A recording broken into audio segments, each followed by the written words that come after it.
अस्सलाम वालेकुम। Welcome to another biology lecture. और आज का हमारा टॉपिक ऑफ डिस्कशन है prions. Prions are the infectious misfolded proteins. Prions क्या हैं? मिसफोल्डेड प्रोटीन्स होती हैं, यानी रॉन्गली फोल्ड हुई हुई, रॉन्ग अरेंजमेंट हुई हुई प्रोटीन्स होती हैं और ये इन्फेक्शन काज करने की सलाहियत रखती हैं। वैसे तो हम देखते हैं कि लिविंग ऑर्गेनिज्म इन्फेक्शन काज करने की सलाहियत रखते हैं, जैसे बैक्टीरिया, वायरस, फंजाई वगैरह, क्योंकि वो रेप्लिकेट करते हैं, एक ऑर्गेनिज्म से दूसरे ऑर्गेनिज्म में शिफ्ट होते हैं, ट्रांसफ़र होते हैं। So that is why they are able to cause disease. But ऐसी प्रोटीन्स भी प्रेजेंट हैं जिन्हें प्रियॉन्स प्रोटीन कहा जाता है और वो क्या करती हैं? इन्फेक्शन काज करने की सलाहियत रखती हैं, इसलिए इन्हें इन्फेक्शियस मिसफोल्डेड प्रोटीन्स कहा जाता है। और ये कौन सी डिजीज़ेस काज करती हैं?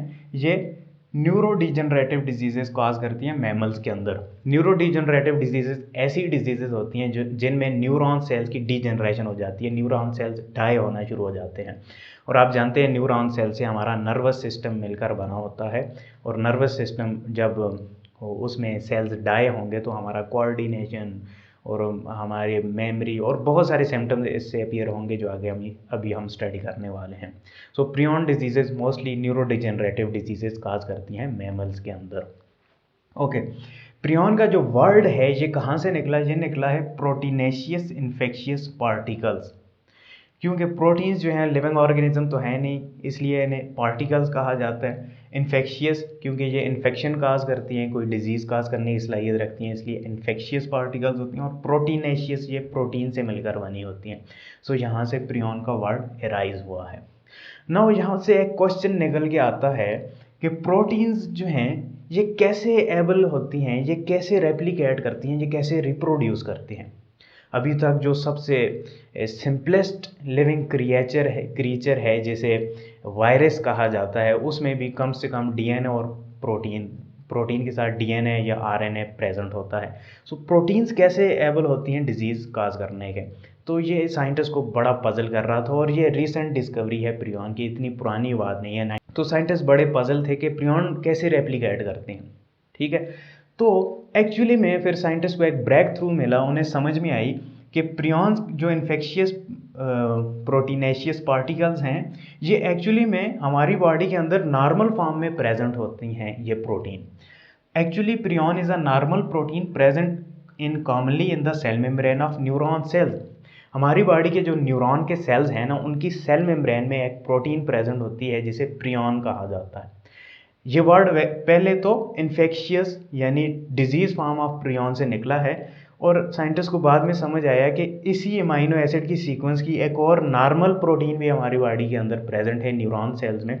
और इस प्रोटीन का फंक्शन वैसे तो क्वाइट श्योर नहीं है, बट ये माना जाता है कि ये प्रोटीन साइनेप्सिस का फंक्शन परफॉर्म करती है, यानी न्यूरॉन्स को आपस में ज्वाइन करने का फंक्शन परफॉर्म करती है, ट्रांसमिशन ऑफ नर्व्स इम्पल्स में हेल्पफुल होती है। तो साइंटिस्ट को समझ में आया, ओके, हमारी बॉडी के अंदर एक normal form of prion protein भी प्रेजेंट है, और उससे शायद ये जो infectious form of prion protein उससे म्यूटेट होकर या चेंज होकर बनी है, और ये अब प्रोटीन जो है इन्फेक्शन काज करने की सलाहियत रखती है। तो कैसे इन्फेक्शन काज करती है ये अभी हम थोड़ी देर में देखते हैं। सो स्ट्रक्चर की तरफ चलते हैं कि नॉर्मल प्रोटीन की स्ट्रक्चर कैसी होती है और जो इन्फेक्शियस प्रोटीन है प्रियॉन उसकी स्ट्रक्चर कैसे होती है। ये आ गई नॉर्मल प्रोटीन की स्ट्रक्चर, जो कि हेलिकल स्ट्रक्चर होती है, और ये मोस्टली कहाँ पर प्रेजेंट होती है? Cell membrane of neurons. ठीक है, ये आ गई helical structure, mostly helical structure, और इसे पी और पी सी से रिप्रेजेंट किया जाता है। Prion, protein, C for common और सेलुलर। सो ये कॉमन और सेलुलर प्रियॉन प्रोटीन है जो गुड फंक्शन परफॉर्म कर रही है हमारी बॉडी के अंदर। अब बिकॉज ऑफ सम रीज़न वो म्यूटेशन हो सकती है, जो और कोई रीज़न, ये प्रियॉन जो नॉर्मल प्रियॉन प्रोटीन है ये कन्वर्ट हो जाती है इनटू इन्फेक्शियस प्रियॉन प्रोटीन। ये अब कन्वर्ट हो चुकी है इन्फेक्शियस प्रियॉन प्रोटीन, और इसकी स्ट्रक्चर आप देख पा रहे हैं। हेलिकल से ये स्ट्रक्चर शीट लाइक हो चुकी है, इस तरीके से शीट लाइक स्ट्रक्चर बन चुकी है, और इस स्ट्रक्चर को बीटा प्लीटेड शीट स्ट्रक्चर कहा जाता है। ओके, तो ये स्ट्रक्चर जो है चेंज हो चुकी है हेलिकल से बीटा प्लीटेड शीट में। अब आप जानते हैं जब प्रोटीन की स्ट्रक्चर चेंज होती है तो उसका फंक्शन भी डिसरप्ट हो जाता है, ख़राब हो जाता है, वो प्रॉपरली फंक्शन नहीं कर सकती। तो हमारी बॉडी के अंदर एक नेचुरल फिनोमेना होता है जिसके ज़रिए जो इन्फेक्शियस प्रोटीन है वो कन्वर्ट बैक हो जाती है इनटू ओरिजिनल फॉर्म, ताकि वो फंक्शन परफॉर्म कर सके। और अगर नहीं हो सकती तो एक एंजाइम होता है प्रोटीएज, वो एंजाइम उस प्रोटीन को डिग्रेड कर देता है और वो उस प्रोटीन को ख़त्म कर देता है। बट ये जो प्रियॉन प्रोटीन होती है ये रेजिस्टेंट होती है प्रोटीएजेस के। ये प्रोटीएज एंजाइम इस प्रोटीन को किल नहीं कर सकते, डिग्रेड नहीं कर सकते, क्योंकि ये बड़ी सख्त जान सी होती है। और ये जो एबनॉर्मल या इन्फेक्शियस प्रोटीन है इसे PRPSC कहा जाता है। प्रियॉन प्रोटीन SC डिराइव हुआ है सिक्रेपी से, जो कि एक डिजीज़ है जो शीप में प्रेजेंट होती है प्रियॉन की वजह से, जो डिजीज़ काज होती है। ओके, अब ये जो इन्फेक्शियस प्रियॉन प्रोटीन है इसके अंदर ये एबिलिटी होती है कि ये जो नॉर्मल प्रियॉन्स प्रोटीन्स हैं जो गुड फंक्शन परफॉर्म कर रही हैं हमारी बॉडी के अंदर, इनको अपने जैसा बना सकती है। सो एक्चुअली में ये रेप्लिकेट नहीं हो रही होती, क्योंकि प्रोटीन रेप्लिकेट हो ही नहीं सकती विदाउट न्यूक्लिक एसिड, राइट। तो एक्चुअली में ये रेप्लिकेट नहीं हो रही होती। ये क्या करती है, हमारी बॉडी के न्यूरॉन के सेल में बहुत ज़्यादा प्रोटीन्स हैं जो नॉर्मल प्रियॉन प्रोटीन्स हैं, उनके साथ जाकर अटैच होती है और उनको जो है अपने जैसा बना देती है। क्योंकि ये बीटा प्लीटेड स्ट्रक्चर में इसमें बॉन्ड बनाने की सलाहियत बढ़ जाती है, तो ये इसके साथ अटैच होगी, इसकी भी अरेंजमेंट बॉन्डिंग की वजह से चेंज हो जाएगी, तो ये भी कन्वर्ट हो जाएगी इनटू इन्फेक्शियस प्रोटीनेशियस प्रोटीन, जिसे प्रियॉन कहते हैं। So it has the ability to make bond with other normal protein prion protein and convert them into misfolded prion protein. हो गया क्लियर यहाँ तक आपको? ओके, तो फिनोमेना देखते हैं। ये एक इन्फेक्शियस प्रियॉन प्रोटीन है, रेड कलर में आप इसकी स्ट्रक्चर देख पा रहे हैं। सपोज ये एक इन्फेक्शियस प्रियॉन प्रोटीन है, ये क्या करती है, नॉर्मल प्रियॉन प्रोटीन के साथ बॉन्ड बनाती है और उसे भी अपने जैसा इन्फेक्शियस कर लेती है। तो यहाँ पर एक नॉर्मल और एक एबनॉर्मल अरेंज हुई तो दो एबनॉर्मल या इन्फेक्शियस प्रियॉन प्रोटीन बन चुकी हैं। फिर ये और नॉर्मल प्रोटीन के साथ अटैच होंगी और जो है एबनॉर्मल या इन्फेक्शियस प्रियॉन प्रोटीन्स बनती जाएंगी। तो इस तरीके से एग्रीगेट्स बनते जाते हैं, क्लस्टर बनते जाते हैं, जमकटे से बनते जाते हैं, जो कि एबनॉर्मल या इन्फेक्शियस प्रियॉन प्रोटीन्स होती हैं।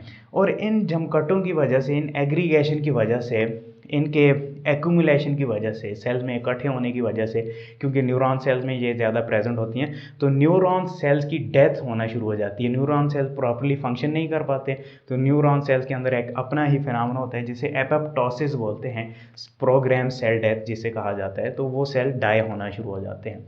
अब वो सेल डाई होना शुरू हो जाएंगे तो न्यूरॉन सेल की डेथ की वजह से हमारा नर्वस सिस्टम ठीक तरीके से काम करना छोड़ देगा, न्यूरो डिजनरेशन होना शुरू हो जाएगी, जिसकी वजह से बहुत सारी ब्रेन डिजीज़ेस हमें लगेंगी, क्योंकि ये प्रोटीन्स न्यूरॉन को डैमेज करती हैं। और मोस्ट न्यूरॉन, ज़्यादातर न्यूरॉन्स हमारी बॉडी के ब्रेन सेल्स में प्रेजेंट होती हैं और इनकी एफिनिटी वैसे भी ब्रेन सेल्स की तरफ ज़्यादा होती है। तो ब्रेन में डिजनरेशन की वजह से डिजीज़ काज होती है, हमारा कोऑर्डिनेशन और बहुत सारे सिम्टम्स अपीयर होते हैं। तो अब हम ज़रा डिजीज़ेस की तरफ चलते हैं। होपफुली आपको मैकेनिज्म क्लियर हो चुका होगा कि कैसे प्रियॉन की जो प्रोटीन है वो इन्फेक्शन काज करती है। Okay, prion diseases. प्रियॉन जो है एक कंडीशन काज करती है हमारे ब्रेन के अंदर, जिसे स्पॉन्जीफॉर्म इंसेफेलोपैथी कहा जाता है।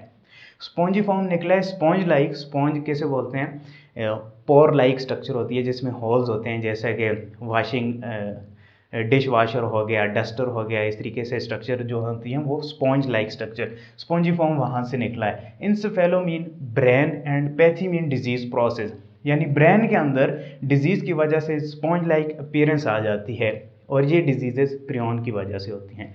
सो इस कंडीशन में बहुत सारी आगे डिजीज़ेस आ जाती हैं। पहले तो देखते हैं ये कंडीशन कैसे क्रिएट होती है, स्पॉन्जीफॉर्म इंसेफेलोपैथी कैसे अक्कर होती है।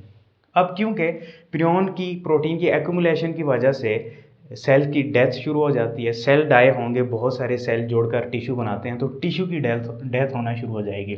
सो ब्रेन टिश्यू डिजनरेट होना शुरू हो जाएंगे, टिश्यू की डिजनरेशन होगी। और क्योंकि प्रियॉन की जो है वो इनको डिग्रेड नहीं किया जा सकता, तो ये सिस्ट की फॉर्म में एक्यूमुलेट होना शुरू हो जाएंगे, सिस्ट की स्ट्रक्चर बनाना शुरू कर देंगे। सिस्ट फ्लूइड फिल कैविटीज़ होती हैं, तो सिस्ट बनना शुरू हो जाएंगी, पोर्स से या कैविटीज़ सी आपको नज़र आना शुरू हो जाएंगी, जिसकी वजह से स्पॉन्ज लाइक अपीयरेंस मिलेगी आपके ब्रेन को। So that is what we call spongiform encephalopathy. Example की तरफ चलते हैं, कौन कौन सी डिजीज़ इसकी वजह से काज होती हैं। स्क्रैपी जो कि शीप में काज हो रही है, ठीक है, और स्क्रैपी में क्या होता है, न्यूरोडिजनरेटिव डिजीज़ है। मैड काउ डिजीज़, ये काऊ में ये डिजीज़ काज होती है, और ये जो दोनों डिजीज़ेज जो हैं ये ह्यूमंस में भी स्प्रेड हो सकती हैं अगर हम उन जानवरों का गोश्त खाते हैं। और ये प्रोटीन इतनी रेजिस्टेंट है कि ये हीट से भी इतनी जल्दी किल नहीं होती। ह्यूमंस में अगर हम बात करें तो CJD, FI एंड कुरू जो हैं ये डिजीज़ेज भी प्रियन की वजह से काज होती हैं। Creutzfeldt Jakob disease, fatal insomnia and kuru, इनके बारे में अभी हम डिस्कस करते हैं।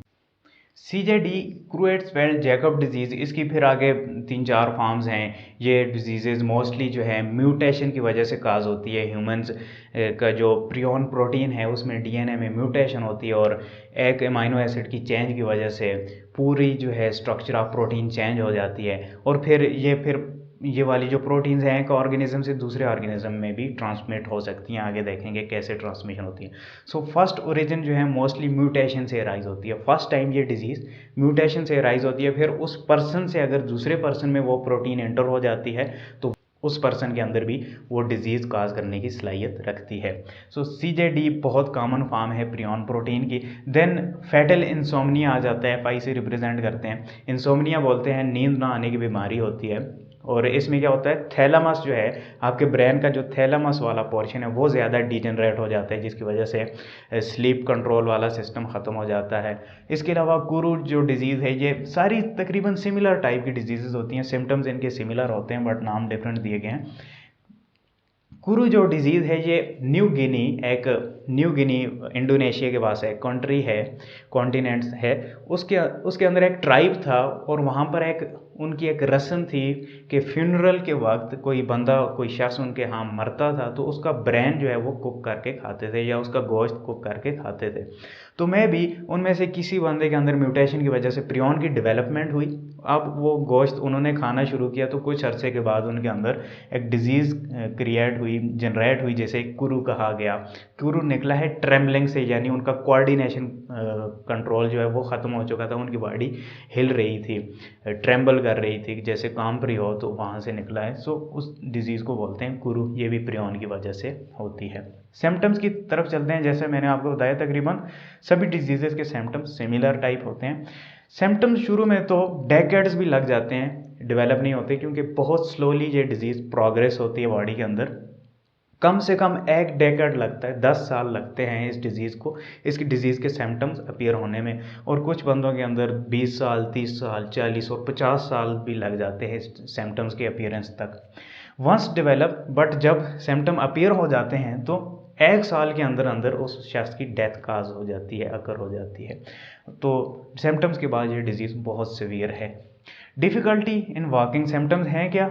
चलने में डिफ़िकल्टी होती है, डेफिनेटली नर्वस सिस्टम जो है वो आपका उसमें ख़राबी आ रही है, तो नर्वस सिस्टम आपकी सारी कोऑर्डिनेशन, आपकी मेमोरी, सब कुछ कंट्रोल कर रहा होता है। सो आपको चलने में दुश्वारी होगी, कन्फ्यूजन, आप कंफ्यूज रहेंगे, आपका माइंड ठीक तरीके से काम नहीं कर रहा होगा। लैक ऑफ कोऑर्डिनेशन, आपका वॉलंटरी मसल में कोऑर्डिनेशन ठीक नहीं होगा। मैं हाथ यहाँ पर लेके आना चाह रहा हूँ तो यहाँ पर सही तरीके से नहीं आएगा, कोऑर्डिनेशन ठीक नहीं होगा आपका। पुअर मेमोरी, आपका हाफजा कमज़ोर होना शुरू हो जाएगा। बिहेवियरल चेंजेस, आपका बिहेवियर चेंज होना शुरू हो जाएगा। एंड डिमेंशिया भूलने की बीमारी बोलते हैं, आपको करते करते कुछ भी याद नहीं रहेगा, चीज़ें भूलना शुरू हो जाएंगी, और फिर सडनली एट द एंड आपकी डेथ अकर हो जाएगी। ट्रांसमिशन की तरफ चलते हैं कि डिजीज़ कैसे ट्रांसमिट होती है from one organism to another और one person to another. There is a little difference between prion protein of different species, so they can transmit from one organism to another. Prion protein के अंदर बहुत कम difference होता है, तो ये एक organism से दूसरे ऑर्गेनिज्म में भी लग सकती हैं, और एक स्पीशीज से दूसरी स्पीशी में भी जा सकती हैं। एक ऑर्गेनिज्म से दूसरे ऑर्गेनिज्म का मतलब ये है कि हम स्क्रैपी या मैड काउ डिजीज़ जो कि काउ और शीप में प्रेजेंट होती है, इनका गोश्त खाने से ये ह्यूमंस में भी ये डिजीज़ ट्रांसफ़र हो सकती है।